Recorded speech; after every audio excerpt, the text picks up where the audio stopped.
Hey guys, I'm Ted and welcome back to our lecture series, and we are continuing our discussion on Reconstruction.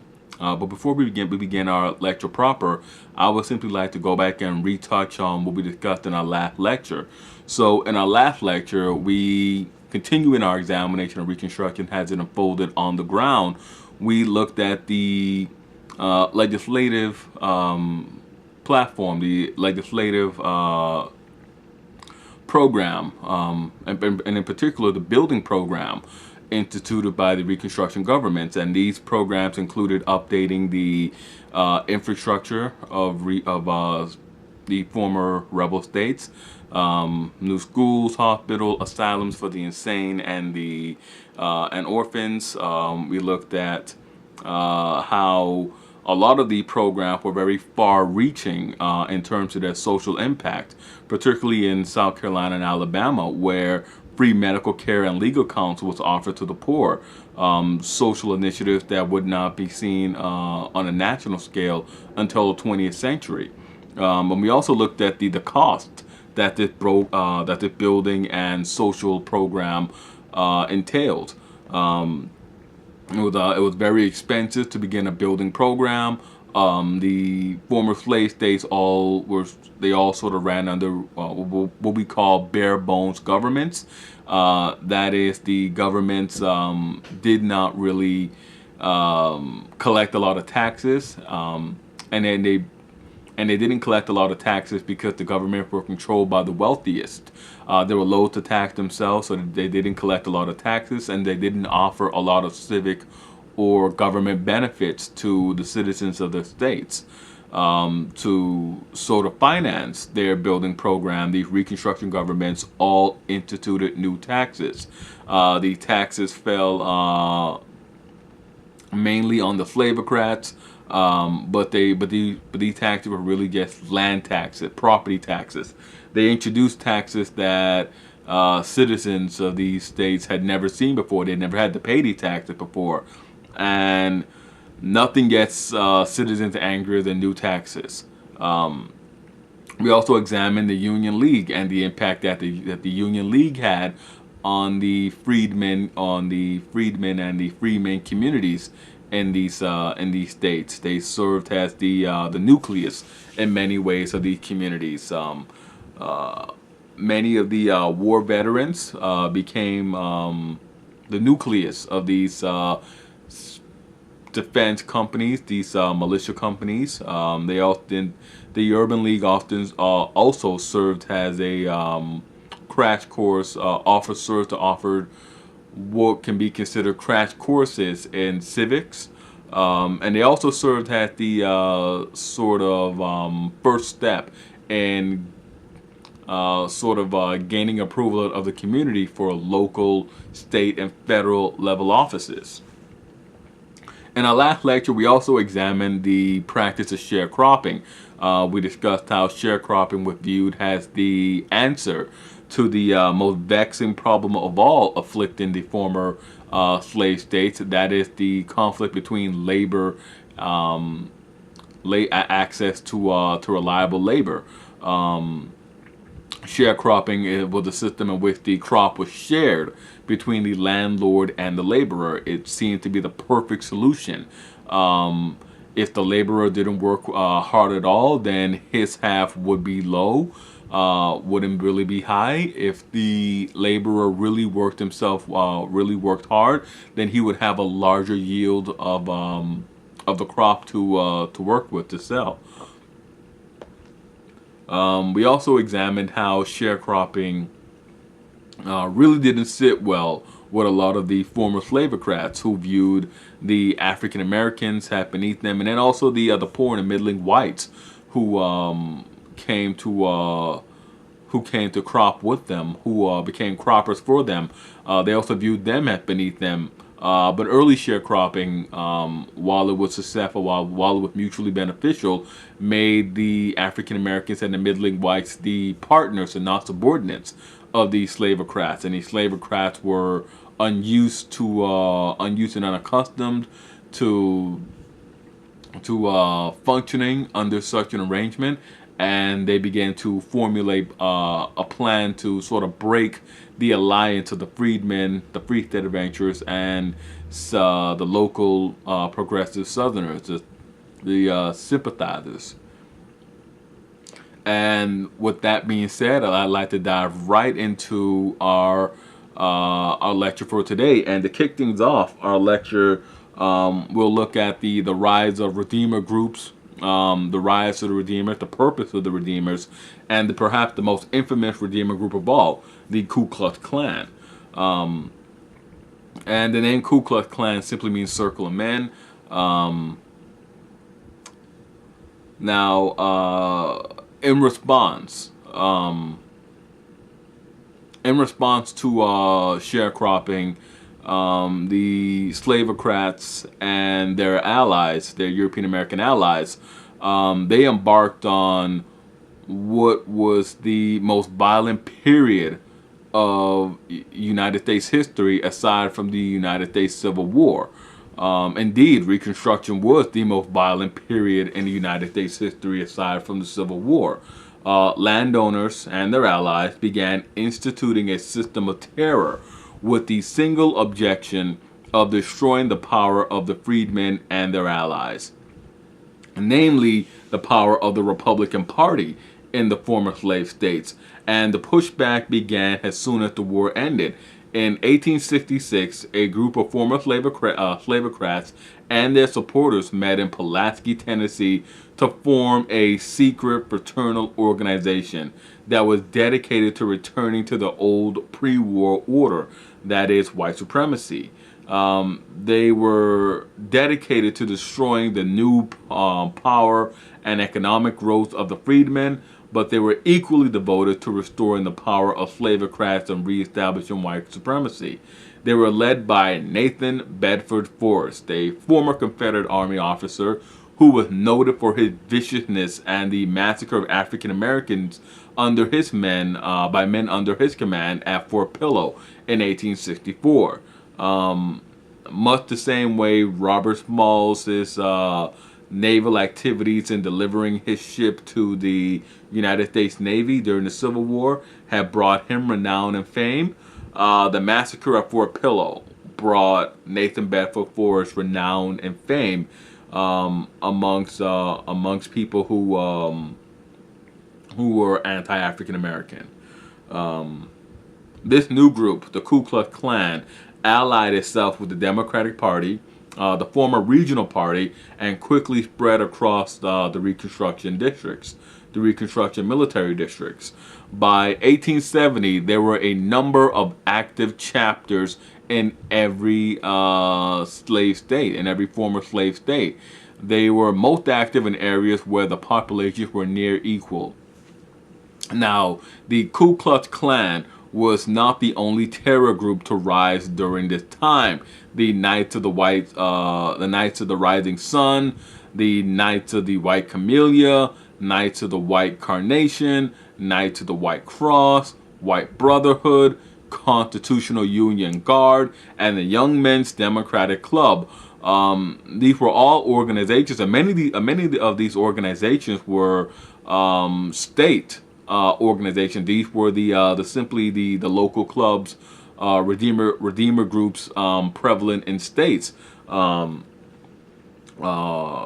You think of like the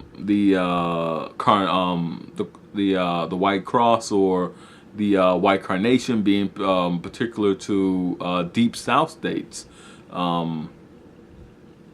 But the Klan originated in Tennessee, and originally it was the Tennessee Redeemer Club of choice. But their brazenness sort of spurred many across the South to simply join forces with them, to simply join in their membership. These organizations were comprised of members primarily drawn from the lower echelons of European American population, but their leadership came almost exclusively from the ranks of the former Slavocrats, merchants, and other pre-war regional grandees.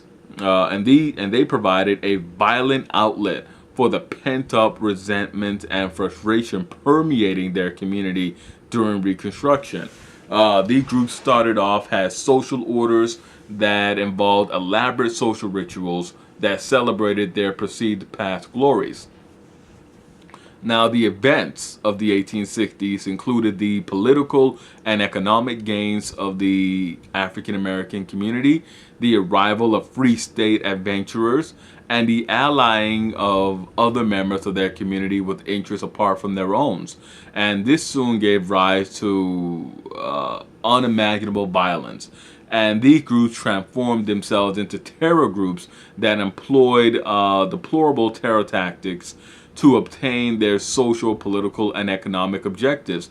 Their objectives were simple: to resurrect the Democratic Party as the region's leading party, to reestablish the former slavocrats as the region's elite, to break the social, political, and economic influence of the freedmen in the region. Pretty much, in short, to return the clock to 1860, 1859. Were calculated acts of violence. These groups, particularly the Ku Klux Klan, targeted radical Republican politicians, free state adventurers, who were also known as carpetbaggers, the Allied sympathetic regional locals, who they termed scalawags. They targeted all three of those groups, though their primary focus was the African American community.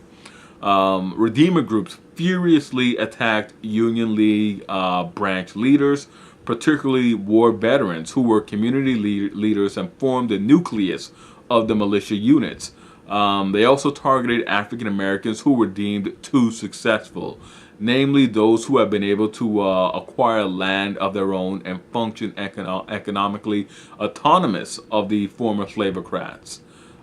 Their activities did not go unnoticed. Federal authorities investigated numerous accounts of their assaults. One of the assaults on Abram Colby, a sitting member of the Georgia State Legislature, detailed how he was taken to a secluded wooden area, whipped, and questioned regarding his future support of radical Republican policies. Their attacks were not limited to men, as women were also frequently targeted for beatings, rapes, and lynchings, which quickly became the preferred method of murder for these groups to instill terror in the African American community. The community attacks were not limited to small or minor affairs either. Had political rallies were targeted, such as one in Utah, Alabama in 1870. Towns were not even above coordinated attacks. Colfax, Louisiana, was besieged for 3 weeks in 1873. With the aid of a war cannon, the Ku Klux Klan proceeded to murder over 50 African Americans and 2 European Americans. The violence was warlike in scale. The exact figures are not known and unlikely to ever be found out, but an estimated 10,000 freedmen and their allies were killed by Redeemer groups between 1866 and 1877. Texas, with the most prolific battleground, with an estimated 400 to 500 lynchings taking place between 1865 and 1868 alone. Now, reaction to redemption. There were counteroffensives launched by the freedmen and their allies. Freedmen groups, freedmen and their allies, they went after Redeemer groups like the Ku Klux Klan. And then this necessitated these groups to sort of taking more of an active approach to concealing their identities. The Ku Klux Klan took to wearing hoods in hopes of disguising their identities. Local governments were still held by radical Republicans, and the United States Army was still conducting patrols in the military districts. The federal government, in the wake of the violence, passed anti-Ku Klux Klan acts in 1870 and 1871. These acts authorized federal protection and federal protection for those targeted, but also federal prosecution and the use of martial law to prevent the Redeemer groups from coming back and committing more acts of terror.